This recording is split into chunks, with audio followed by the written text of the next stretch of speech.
Good day, future LPTs. Welcome back to Gurong Pinoy review session for English majors. Today we are going to rationalize set 8, composed of 50 questions. I am Professor Paul Hiranio, a faculty member of the University of San Agustin, and I am your English major coach.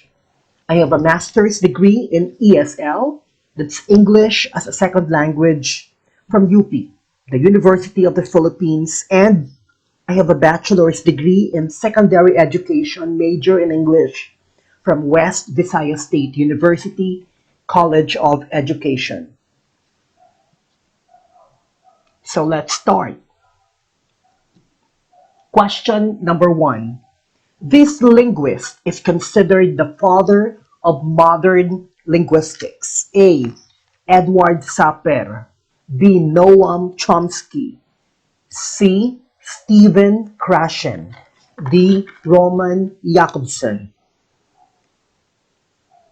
It's pronounced Jakobson, not Jacobson. Again, this linguist is considered the father of modern linguistics. A. Edward Sapir. B. Noam Chomsky.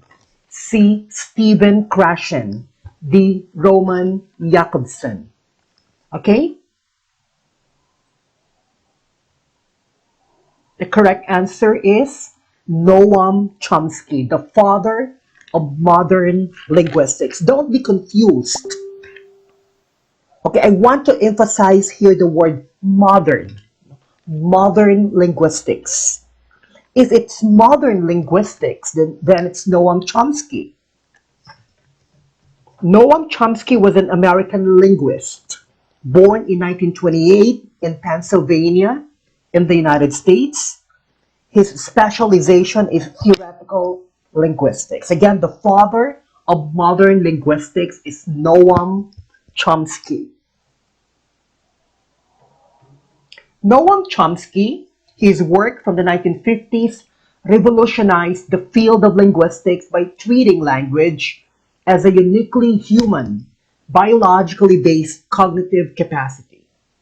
Through his contributions to linguistics and related fields, including cognitive psychology and the philosophies of mind and language, Chomsky helped to initiate and sustain what came to be known as the cognitive revolution. That's Noam Chomsky, the father of modern linguistics. Let's go to question number 2. It must be slender as a bell, and it must hold fire as well. These lines by Jose Garcia Villa state that a good poem must A. not contain many words, B. contain the sound of a bell, C. inspire people to revolt, D. mirror the culture of a nation. Again, it must be slender as a bell, and it must hold fire as well.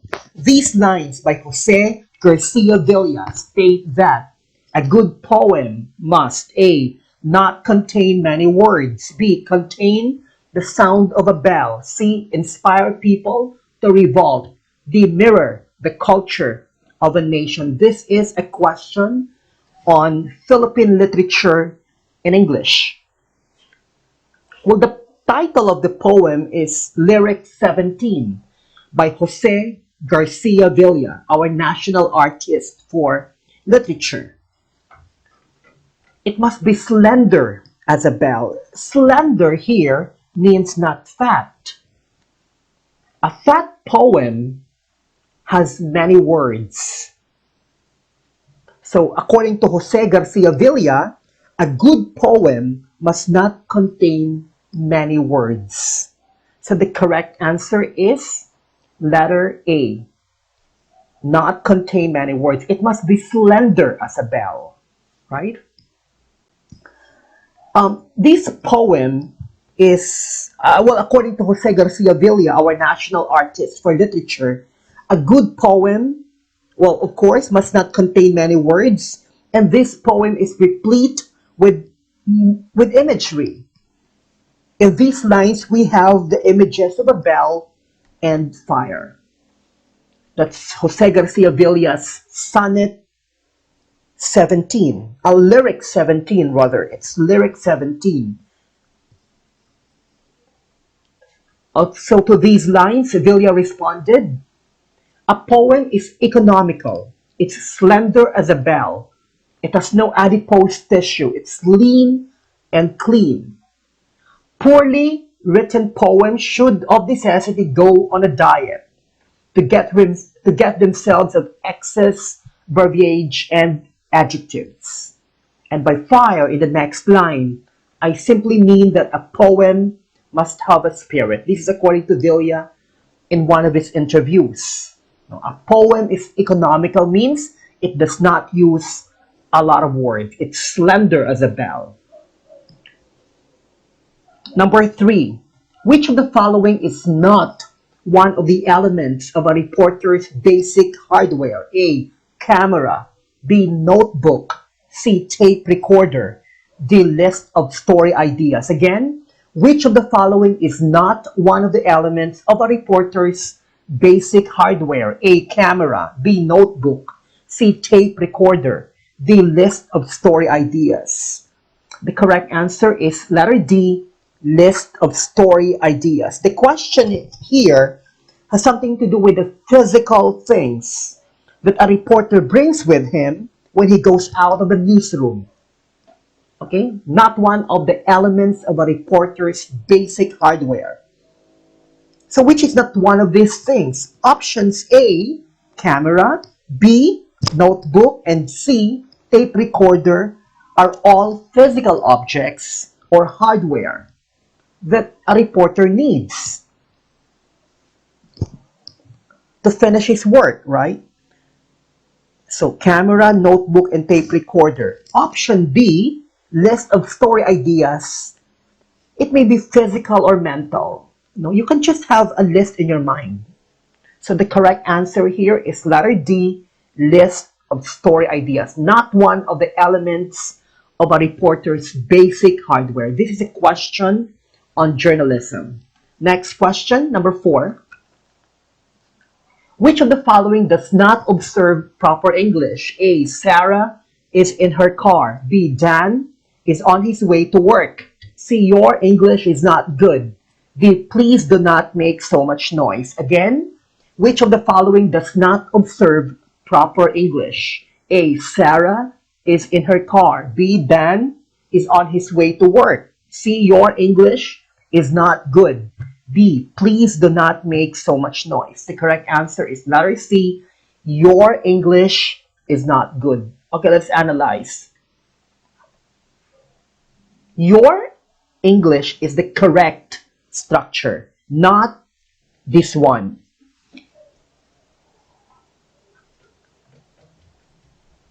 So your versus your. One pair of words that can be a tricky one is your, that's Y-O-U-R, versus your, a contraction of U-R. That's Y-O-U apostrophe R-E. Of course, they are different, and this mistake might even seem childish to some people. However, it doesn't mean that you don't need to be very careful when using one of these words in a sentence. When you say your, that's Y-O-U-R, it is a possessive pronoun that shows that something belongs to you. Your house, your car, your property. Second person, singular or plural. Your, which is Y-O-U-R apostrophe R-E, is a contraction of U-R. So don't be confused next time. Next, number 5. She stepped down from the carretela of Celine with a quick and delicate grace. She was lovely. She was tall. She looked up to my brother with a smile, and her forehead was on a level with his mouth. How did the author begin the short story? A. Question. B. Description. C. Narration. D. Argumentation. Again, she stepped down from the carretela of Celine with a quick and delicate grace. She was lovely. She was tall.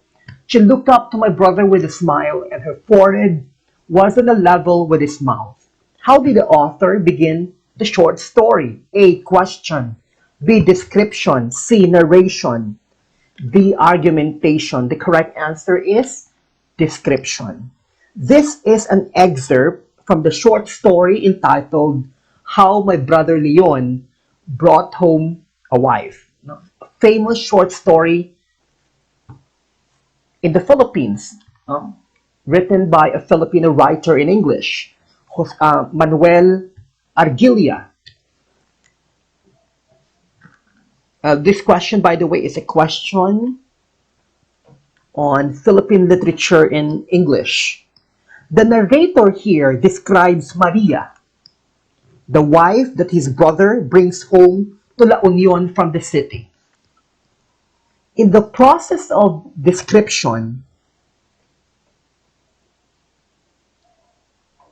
there is a mental picture that is created of a person, a place, thing, or events. Here, even though we do not see Maria, but we can picture out she's lovely, she's tall, she moves with delicate grace, her forehead is on a level with her mouth. So the author here uses description, okay, to begin the short story. Question number 6. This ancient Sanskrit grammarian is considered the father of linguistics. A. Panini. B. Diomedes Grammaticus. C. Charisius or Carisius. D. Agravamsa. Again, this ancient Sanskrit grammarian is considered the father of linguistics. A. Panini. B. Diomedes Grammaticus or Diomedes Grammaticus. C. Charisius or Carisius. D. Agravamsa. The correct answer is Panini, the father of linguistics. In the question earlier, it's the father of modern linguistics, Noam Chomsky, but this time, the father of linguistics in general, it's Panini, an Indian scholar, ancient Sanskrit grammarian. If Chomsky is the father of modern linguistics, then Panini is the father of linguistics. Again, this is linguistics in general. He was an Indian grammarian. He was an ancient Sanskrit philologist and a revered scholar in ancient India. That's Panini. Since the discovery and publication of his work by European scholars in the 19th century, Panini has been considered the first descriptive linguist and even labeled as the father of linguistics. Panini's grammar was influential on such foundational linguists as Ferdinand de Saussure and Leonard Bloomfield. Question number 7. The blank is the opening of a new story. A question on journalism. A. Blurb. B. Kicker. C. Teaser. D. Lead. Again, the blank is the opening of a new story. A. Blurb. B. Kicker. C. Teaser. D. Lead. The correct answer is the lead or the lead paragraph.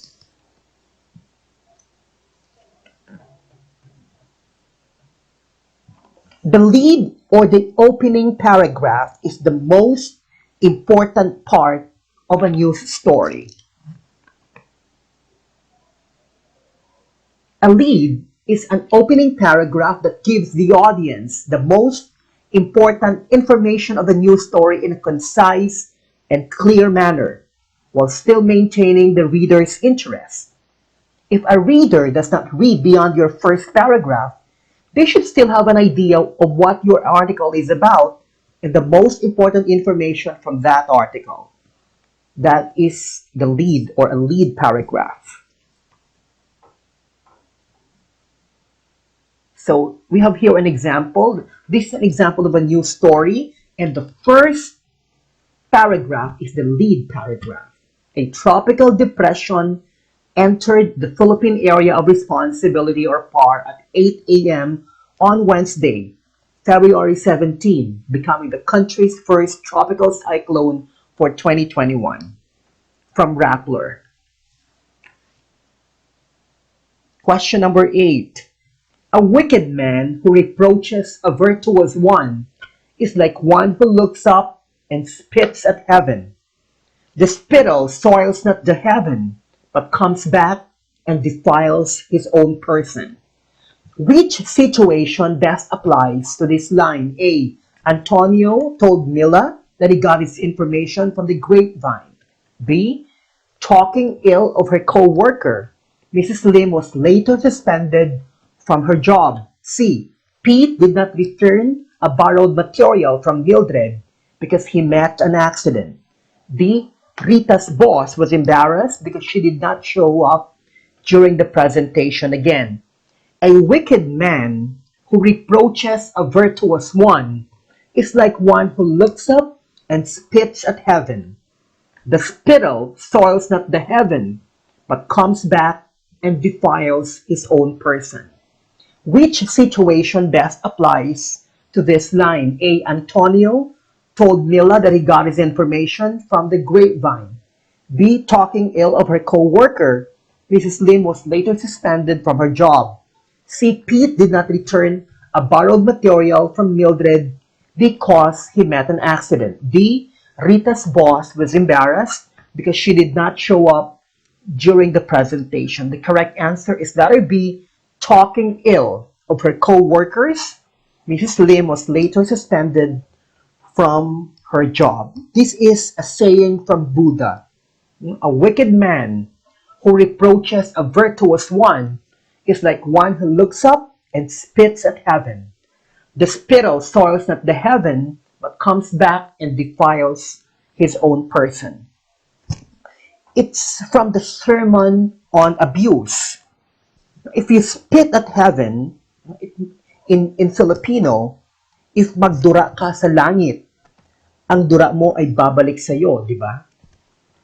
It's the natural law of retribution. Every wrong action brings its own punishment. What is the wrong action here? Mrs. Lim talked ill of her co-workers. What is the punishment? She was suspended from her job.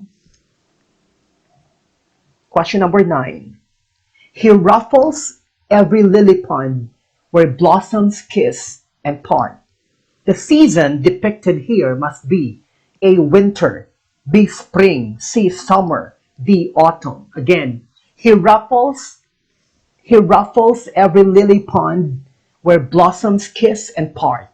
The season depicted here must be A. Winter, B. Spring, C. Summer, D. Autumn. This is a let question. This means that this came out in the let.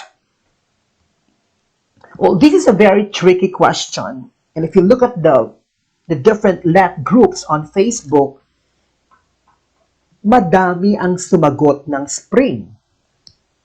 Actually, hati yung spring at autumn. Because of lily pond or blossom. When a tree or plant blossoms, it produces flowers. And flowers bloom during spring. Probably that's their logic. But the correct answer here is autumn and not spring. Why? In the first place, this is an excerpt from the poem entitled Autumn by Kalidasa or Kalidasa, a famous Indian poet, and translated into English by Arthur W. Ryder. This one. Over the rice fields, laden plants are shivering to the breeze, while in his brisk caresses dance the blossom-burdened trees. He ruffles every lily pond, where blossoms kiss and part, and stirs with lovers' fancies fond the young man's eager heart. The English translation of Autumn was composed by Arthur W. Ryder. He ruffles every lily pond where blossoms kiss and part. To ruffle is to disorder or to disarrange. And that's what autumn does. It disorders the leaves and the flowers until they fall to the ground. Kiss and part. Part there means to go, which means to fall down, to be separated from the plant, right? During autumn, leaves fall from the trees. So the correct answer here is not spring, but autumn. And number 10, the idea of language as a system of signs is usually associated with A. Ferdinand de Saussure, B. Umberto Eco, C. Robin Lakoff, D. Benjamin Worf. Again, the idea of language as a system of signs is usually associated with A. Ferdinand de Saussure, B. Umberto Eco, C. Robin Lakoff. It's pronounced Lakoff, not Lakoff. I checked already.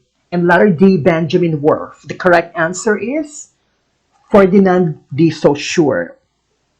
Ferdinand de Saussure was a Swiss linguist born in 1857.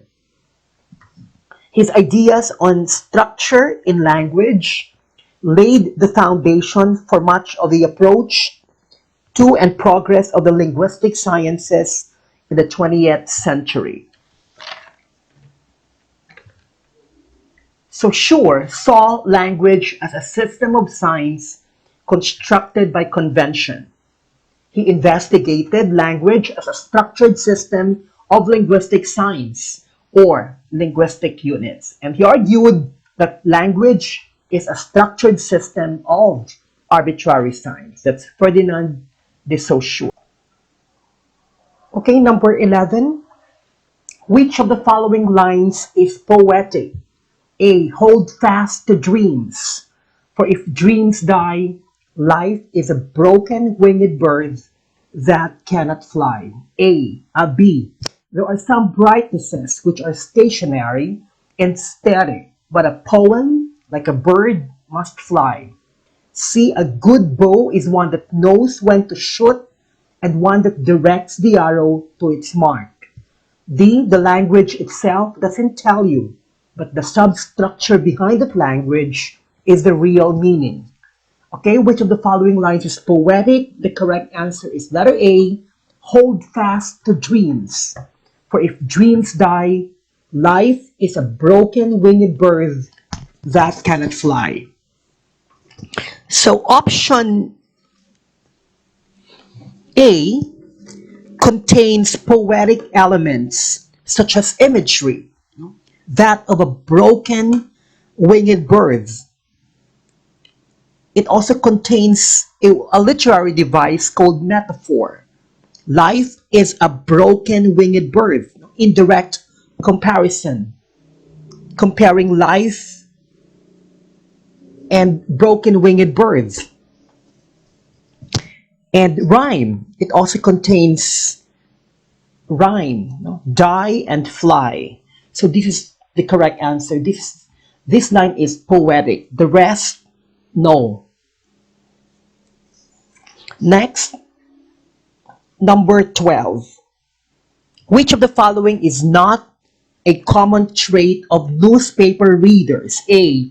Readers are in a hurry. B. Readers prefer lengthier articles. C. Readers want short stories that personally connect. D. Readers want stories told in a compelling way. Again, which of the following is not a common trait of newspaper readers? A. Readers are in a hurry. B. Readers prefer lengthier articles. C. Readers want stories that personally connect. D. Readers want stories told in a compelling way. The correct answer is letter B. Readers prefer lengthier articles. Remember, the question is not a common trait of newspaper readers. Newspaper readers are busy people. That is why they don't like long articles. In journalism, in fact, We have the writing principle of ABC, which is accuracy, brevity, and conciseness. Now, accurate, brief, and concise. Brief there means a news story or a news article, rather, should not be long. It should be brief. So, which of the following is not a common trait of newspaper readers? Readers do not prefer lengthier articles. Next, number 13.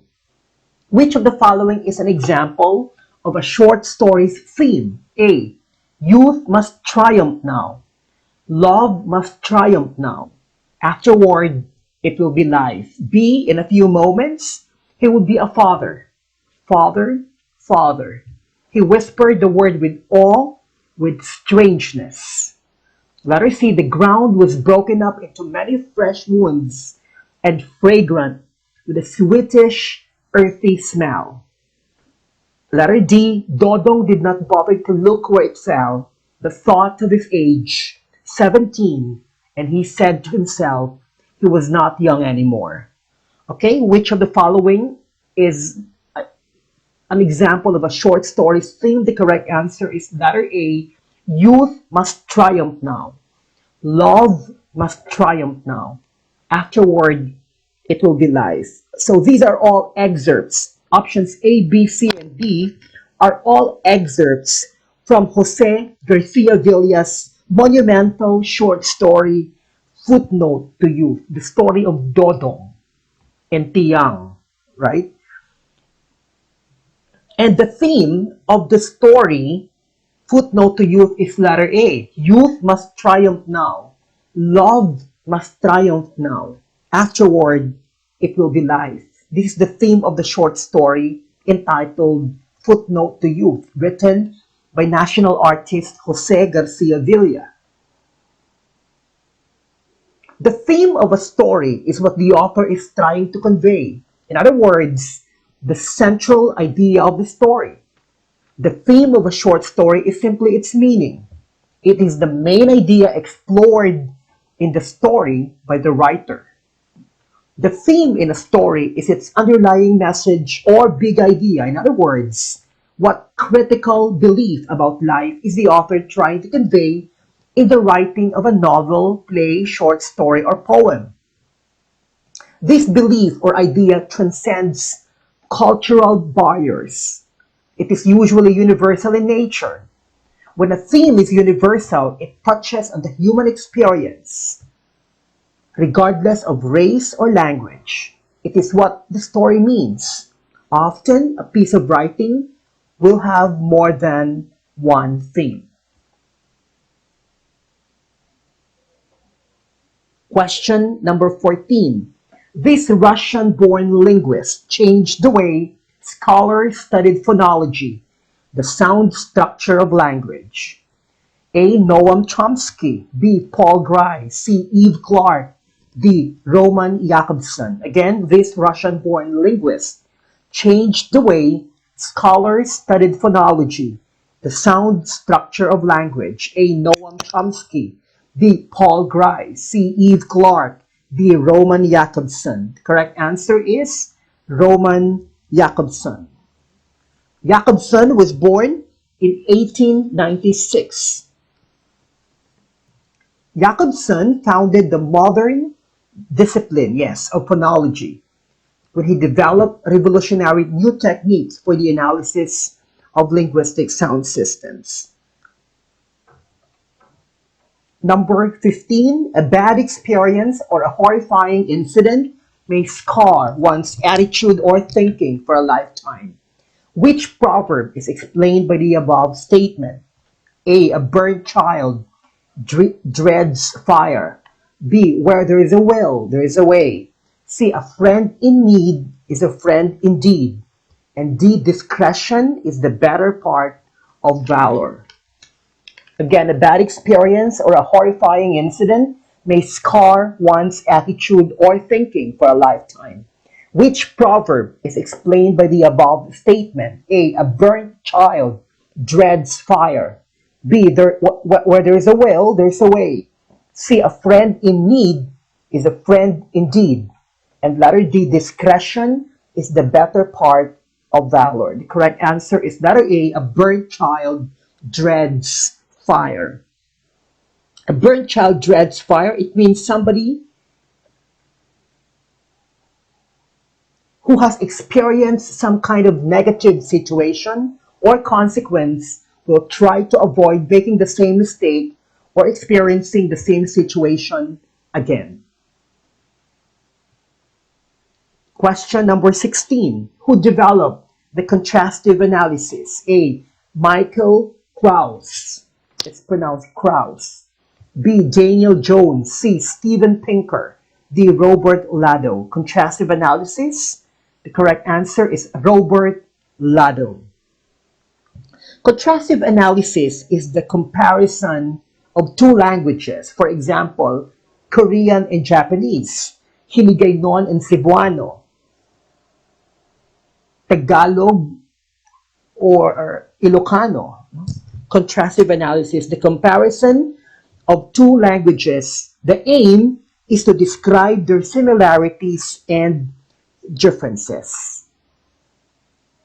Robert Lado, born in the United States, 1915, died 1995. He researched for the best methods of foreign language teaching for military purposes during the Second World War, and he developed the contrastive analysis. Number 17. Which of the following is an example of a disadvantage of searching the World Wide Web? A, immediacy. B, currency. C, varied formats. D, lacking credibility. Again, which of the following is an example of a disadvantage of searching the World Wide Web? A, immediacy. B, currency. C, varied formats. D, lacking credibility. The correct answer is lacking credibility. So this is the disadvantage of the internet, especially because of the proliferation of fake news, lack of credibility. 18. All the blank were invited to the sales conference. A, brass hats. B, bread and butter. C, mad hatters. D, bulls in the china shop. Again, all the blank were invited to the sales conference. A, brass hats. All the brass hats. B, all the bread and butter. C, all the mad hatters. D, all the bulls in the china shop were invited to the sales conference. Correct answer is all the brass hats. It is an idiom. A brass hat is someone with a lot of authority, power, or influence in a group or organization. It means all the big bosses, all those in power were invited or have been invited to the sales conference. Next, number 19. Which of the following does not show a conflict? Does not show a conflict in a story? A, Amanda and Tom discuss Laura's prospects, and Amanda asks Tom to keep an eye out for potential suitors at the warehouse. B, Aragon wants to live a normal life with his uncle and cousin, but his uncle is killed and he wants to avenge his uncle's death. C, Frodo has the One Ring and must destroy it in the fires of Mount Doom, or else his home will be destroyed by the forces of Mordor. D, Dorothy kills the Wicked Witch of the East and takes her shoes, causing the Wicked Witch of the West to hunt her down and try to kill her. Conflict? This is a struggle between two opposing forces in a story. Option B, Aragorn wants a normal life, but his uncle was killed. There is a conflict. Option C, or else his house will be destroyed. Or else his home will be destroyed. This is a conflict. Option D, the witch is trying to kill her. The Wicked Witch of the West to hunt her down and try to kill her. This is also a conflict. So The correct answer is letter A, which does not show a conflict. Amanda and Tom discuss Laura's prospects, and Amanda asks Tom to keep an eye out for potential suitors at the warehouse. The correct answer is letter A. And number 20, he was a linguistic anthropologist whose thorough classification of indigenous American languages is still widely used today. A. Brother Andrew Gonzalez. B. Steven Pinker.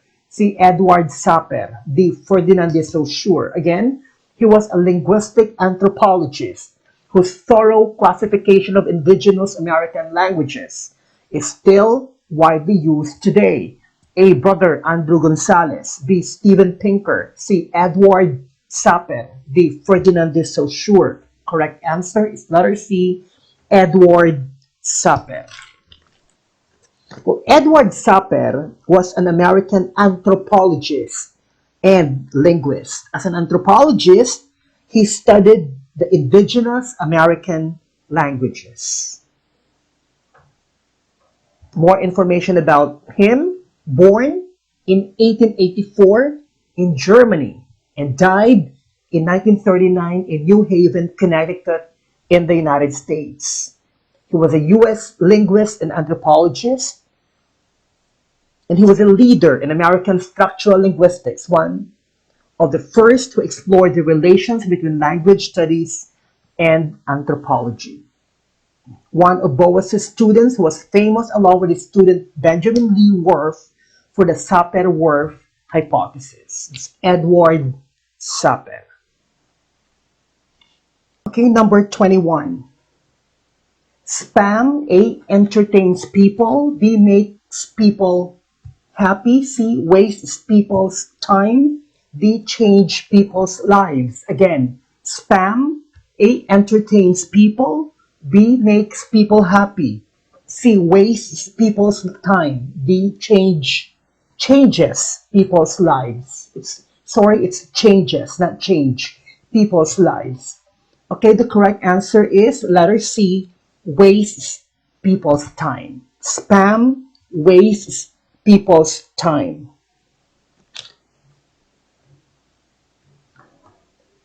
What is spam? This term is used regularly to describe unsolicited email sent in bulk. A message is an unsolicited email message sent to someone who did not give their consent to receive it, his or her consent to receive it. And a message sent in bulk is a message of identical content sent to a large number of recipients. So spam wastes people's time rather. Question number 22. Which of the following does not observe proper English? A. Yes, I have a lot to do. B. He is having a shower. C. It's been good to know you. D. Is your English getting better? Again, which of the following does not observe proper English? A. Yes, I have a lot to do. B. He is having a shower. C. It's been good to know you. D. Is your English getting better? Correct answer is letter C. It's been good to know you. This is bad English. It does not observe proper English. Why? Let's analyze. So it's been good to know you is wrong. Okay, the correct structure is it's been, it plus apostrophe S, been good to know you. Why? It's been, it apostrophe S, been is a contraction of it has been. Therefore, you need to put an apostrophe here. So it's been. Next, question number 23. This American philosopher is best known for his work in the philosophy of language, especially speech-act theory, and the philosophy of mind. A. David Salo. B. Calvin Thomas. C. John Searle. D. Robert Lado. Again, this American philosopher is best known for his work in the philosophy of language, especially speech-act theory, and The Philosophy of Mind. A. David Salo. B. Calvin Thomas. C. John Searle. D. Robert Lado. The correct answer is John Searle. John Searle taught philosophy of mind and language at the University of California at Berkeley in the United States. So, speech act theory. When you talk about John Searle, then you remember the speech act theory right away. Speech act theory was proposed by John Austin and has been developed by J.R. Searle. They believe that language is not only used to inform or to describe things, it is often used to do things, to perform acts. For example, you're fired. So, speech act theory by Austin and Searle. Question number 24. This is an idiom question. Because it is salty, caviar for many individuals is A. An Achilles heel. B. A burden of proof. C. An acquired taste. D. A bull in a china shop. Again, because it is so salty, caviar for many individuals is A. An Achilles heel. B. A burden of proof. C. An acquired taste. D. A bull in a china shop. The correct answer is letter C. An acquired taste. Because it is so salty, caviar for many individuals is an acquired taste. What does it mean? An acquired taste, something that one doesn't like in the beginning, but gradually starts to develop an interest or liking. For example, initially I only enjoyed tea, but now I have an acquired taste for coffee. So the idiom is an acquired taste. Question number 25.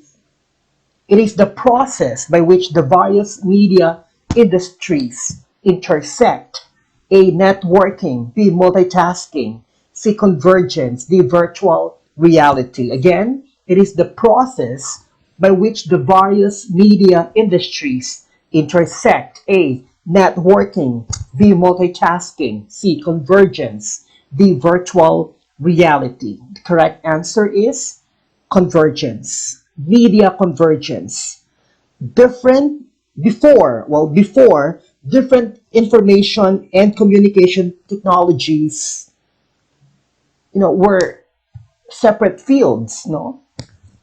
Now they are one.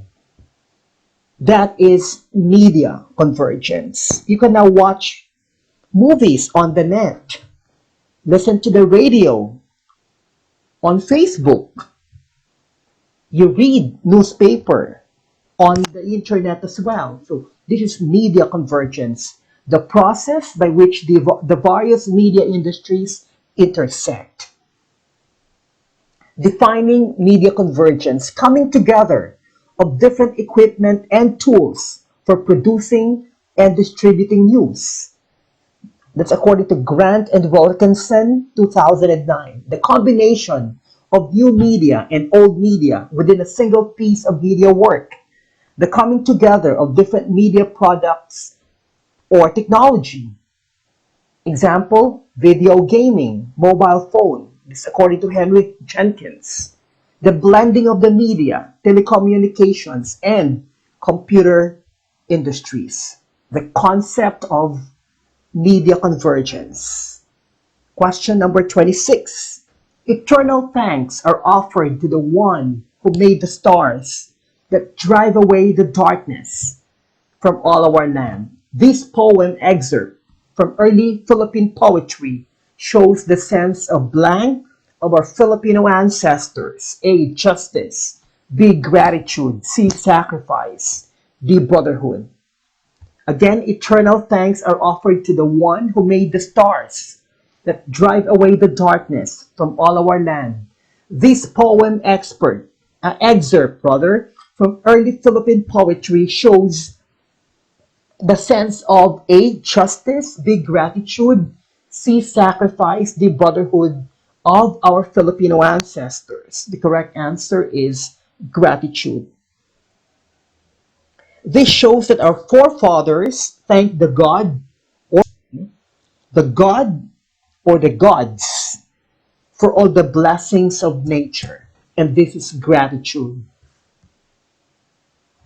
Question number 27. His best known idea is the cooperative principle, which breaks down how people behave in conversations in order to enable effective communication. A. Enoch Powell. B. Holger Pedersen. C. Stephen Krashen. D. Paul Grice. Again, his best known idea is the cooperative principle, which breaks down how people behave in conversations in order to enable effective communication. A. Enoch Powell. B. Holger Pedersen. C. Stephen Krashen. D. Paul Grice. The correct answer is Paul Grice. The concept of cooperative principle.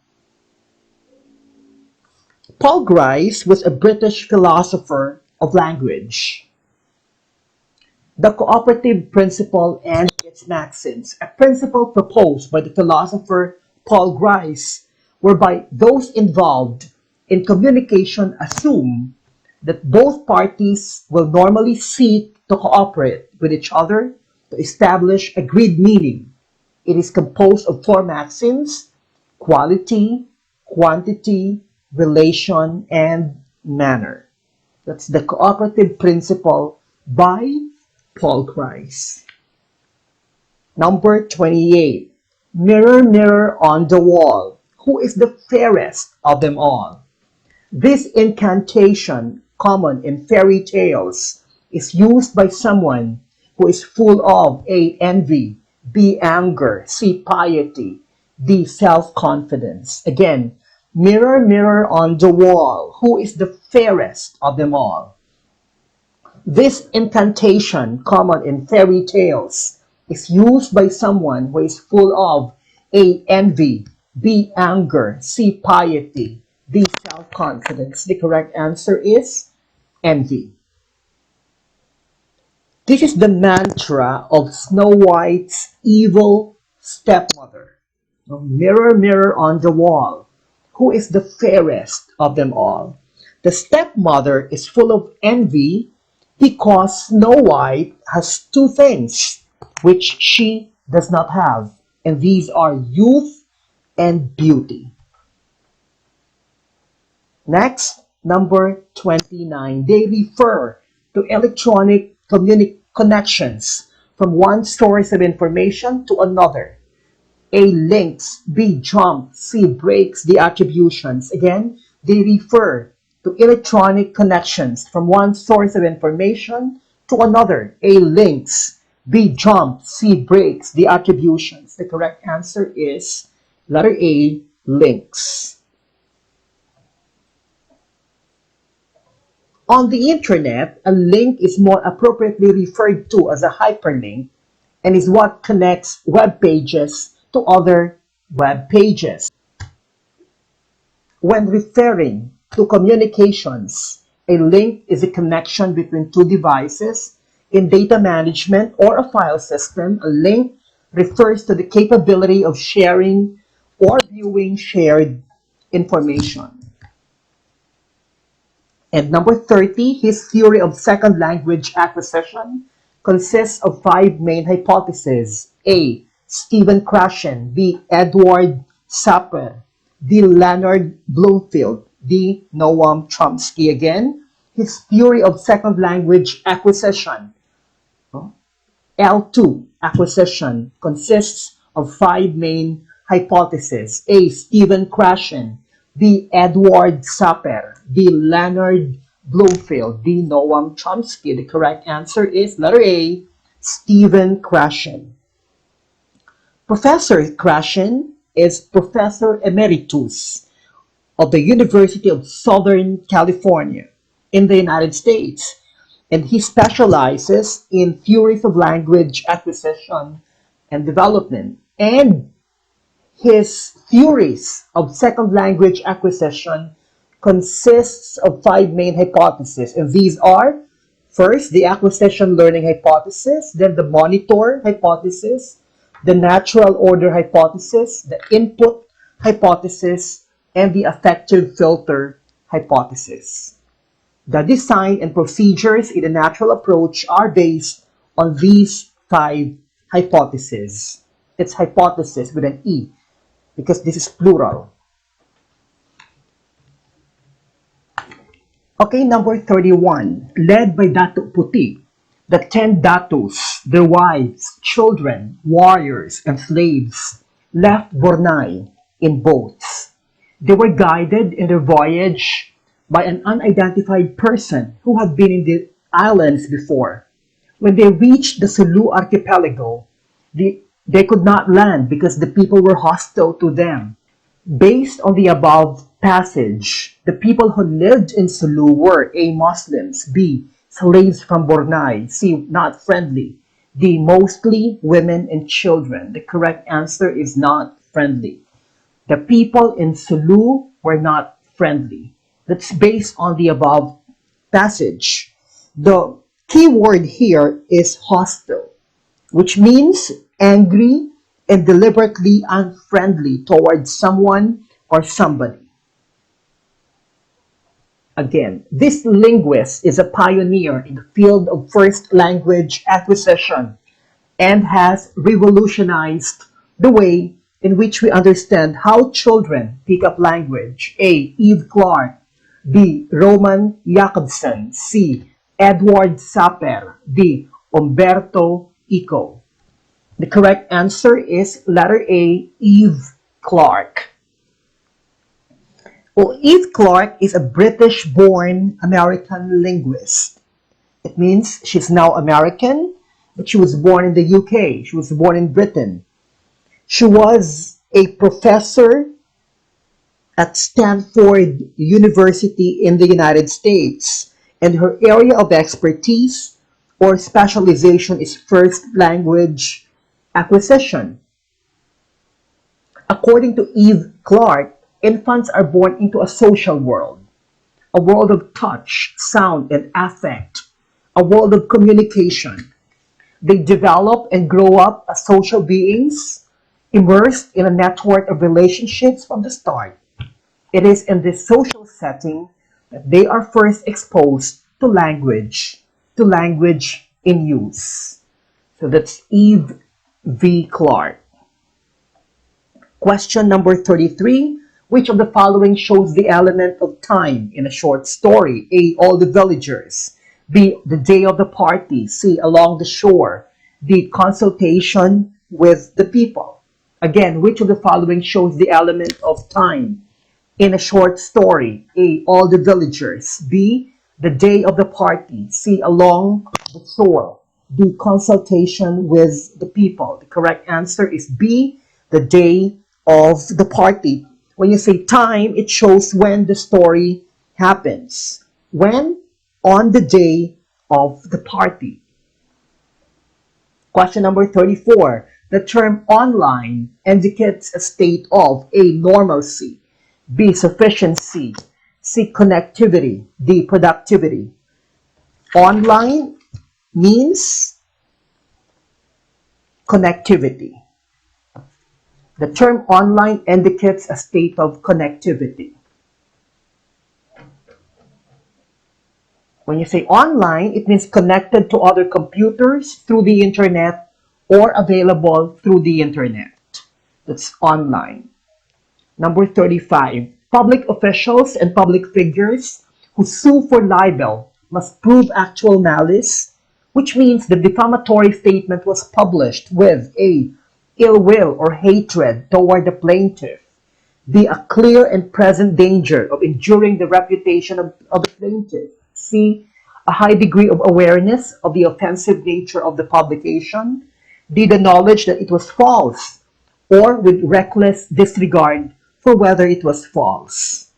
Correct answer is letter D. The knowledge that it was false, or with reckless disregard for whether it was false. This is a journalism question. Libel. It is libelous if a journalist knows that it is false but still publishes a story claiming it is true. No? In other words, it is malicious. So the correct answer is letter D. What is libel? Libel is a published defamation of character, writing or pictures that expose a person to hatred, shame, disgrace, contempt, or ridicule, injure a person's reputation or cause the person to be shunned or avoided, or injures the person in his or her occupation. That's libel. Number 36. In his wildly popular books such as The Language Instinct, Blank argues for a biological basis of language acquisition. A. Robin Lakoff. B. Benjamin Worth. C. Steven Pinker. D. Paul Grimes. Again, in his widely popular books such as The Language Instinct, Blank argues for a biological basis of language acquisition. A. Robin Lakoff. B. Benjamin Worth. C. Steven Pinker. D. Paul Grimes. The correct answer is Steven Pinker. Steven Pinker is a professor of cognitive science, which means the study of the human mind, who writes about language, mind, and human nature. The Language Instinct is a book, no, by Pinker, Professor Steven Pinker. In this classic, the world's expert on language and mind, the Pinker, lucidly explains everything you always wanted to know about language: how it works, how children learn it, and how it changes, how the brain computes it, and how it evolves. With deft use of examples of humor and wordplay, Steven Pinker weaves our vast knowledge of language into a compelling story. A language is a human instinct wired into our brains by evolution. Number 37. Drawing information or content from the work of another without acknowledging the source by citing a reference is considered to be plagiarism in all of the following cases except one. Which is it? A. Using the exact words of the author. B. Reproducing in your paper a chart contained in the author's work. C. Using data that the author has compiled through his or her independent investigation. D. Using information from the author's work that is regarded as common knowledge in the discipline.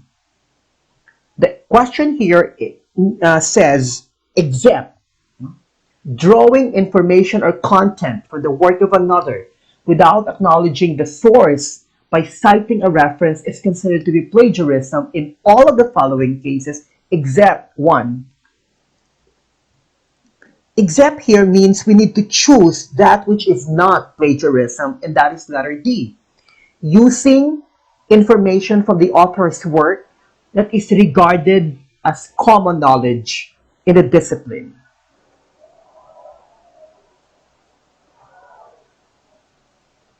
In most cases, when a fact is general knowledge, it can be stated without providing a citation. For example, the earth goes around the sun. That is common knowledge. You don't need a citation here. Common knowledge is information that is widely known and accepted by many people. The use of such information without citation does not constitute plagiarism. 38. What type of telecommunications hardware allows you to access the web? A. Monitor. B. Browser. C. Modem. D. Mouse. The correct answer is letter C. Modem. It is a device or program that enables computer to transmit data over telephone lines. 39. Nobel laureate Nelson Mandela worked for the abolition of blank, a system of racial segregation in South Africa. A. Zionism. B. Diaspora. C. Détente. D. Apartheid. Again, Nobel Laureate Nelson Mandela worked for the abolition of blank, a system of racial segregation in South Africa. A. Zionism. B. Diaspora. C. Détente. D. Apartheid. The correct answer is letter D. Apartheid. Well, apartheid was a system practiced before in South Africa. It was Nelson Mandela, former South African president, who worked for its abolition. Apartheid was a system for keeping white people and non-whites separated in South Africa. It lasted from about 1950 to the early 1990s. The word apartheid means apartness in Afrikaans, a language spoken in South Africa. And number 40, which of the following does not observe proper English? A. I come from the Philippines. B. Andrew used to be my friend. C. How often do you go to the dentist? D. He does not do anything to help me. Again, which of the following does not observe proper English? A. I come from the Philippines. B. Andrew used to be my friend. C. How often do you go to the dentist? D. He does not do anything to help me. The correct answer is B. Andrew used to be my friend. Okay, let's analyze. So Andrew used to be my friend is wrong. The correct structure is Andrew used to be my friend. It's used. U-S-E-D. Used to plus infinitive. Used to do something. We use the structure used to do something when we talk about something we did before, we did regularly in the past, but we do not do now. For example, he used to go to school. It means now he doesn't do it anymore. Question number 41. He founded the Ethnography of Communication. A. Martin Joos. B. Roy Harris. C. Benjamin Worth. D. Del Hines. Again, he founded the Ethnography of Communication. A. Martin Joos. B. Roy Harris. C. Benjamin Worth. D. Del Hines. Ethnography of Communication is Del Hines.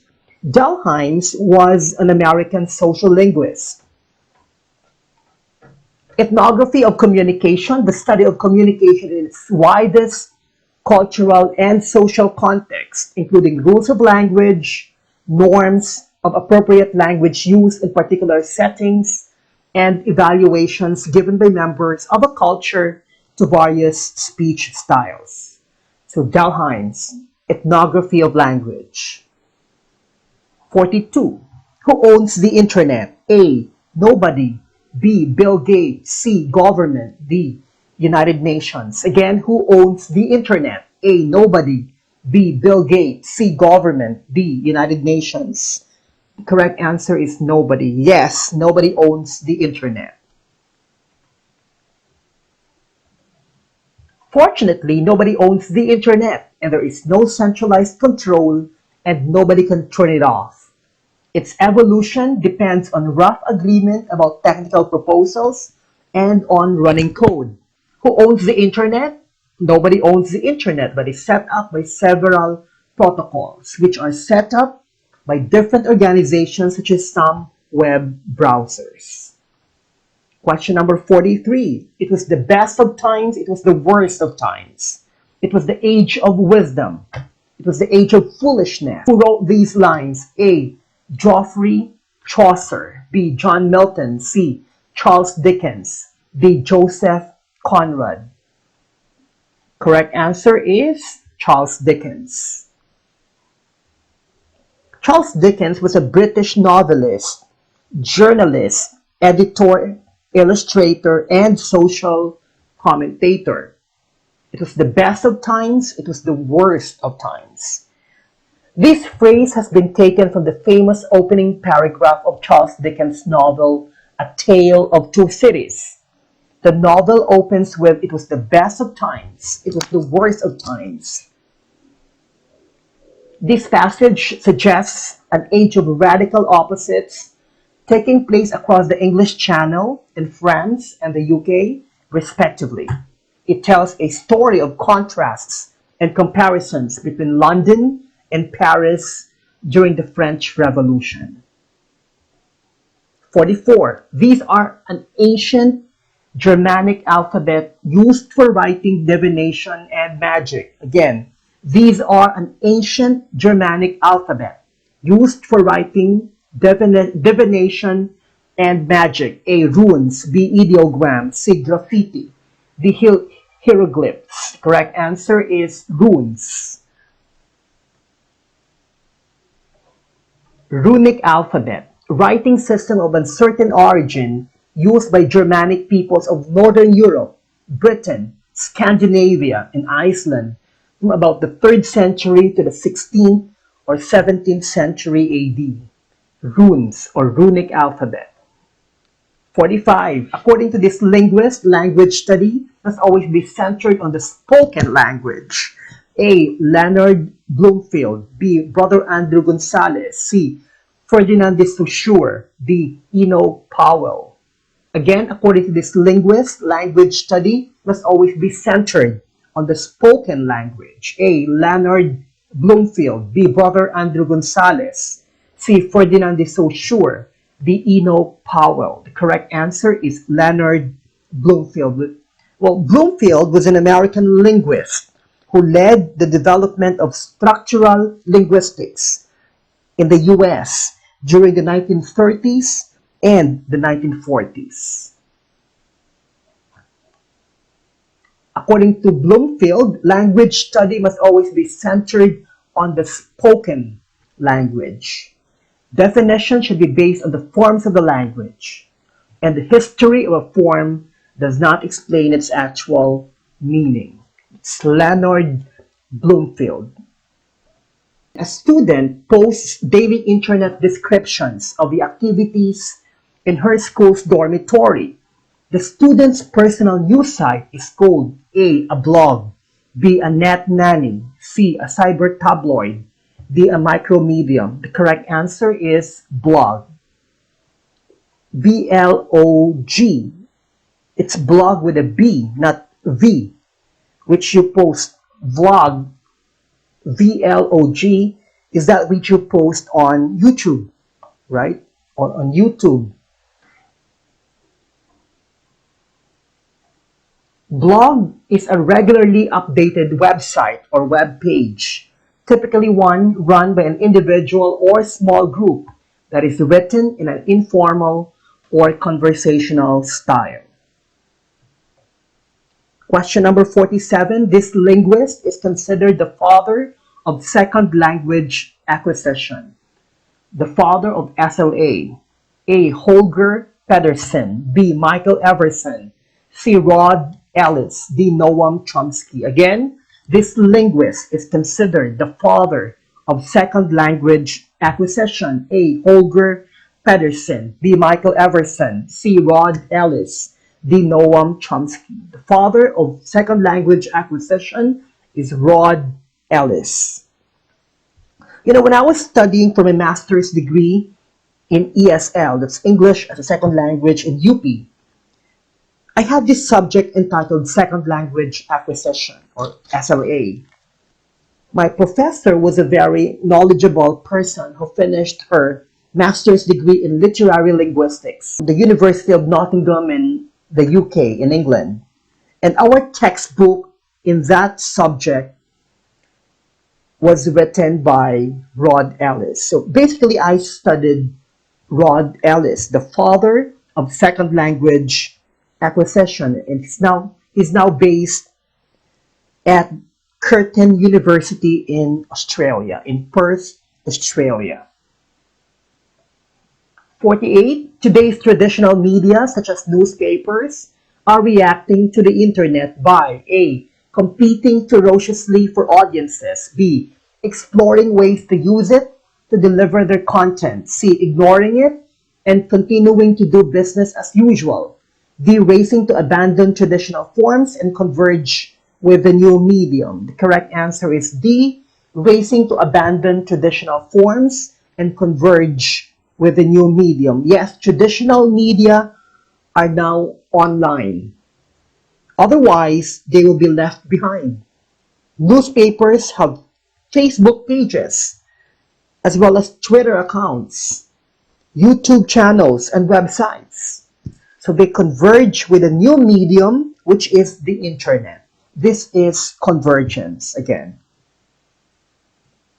49. Which of the following does not observe proper English? A. Have you heard from Sebastian recently?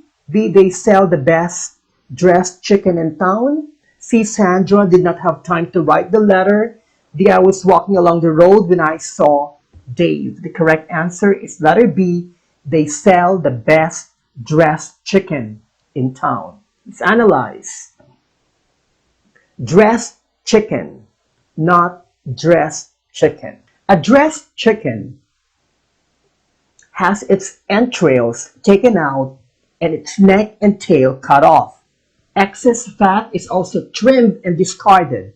Then the chicken is cleaned inside and out using cold water. All these preparations ensure that the chicken is ready for cooking once it's bought by a customer. Dressed chicken, not dress chicken. And number 50, this is the last number, came up with the 7 functions of language. A. Louis Goldstein. B. Michael Halliday.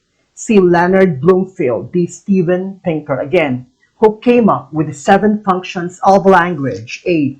Louis Goldstein. B. Michael Halliday. C. Leonard Bloomfield. D. Steven Pinker. The correct answer is Michael Halliday. Michael Halliday was a British linguist who viewed language basically as a social phenomenon. So, according to Halliday, these are the 7 functions of language: the instrumental function, the regulatory function, the representational function, interactional function, personal function, heuristic function, and imaginative function. The 7 functions of language, Michael Halliday. So this is it.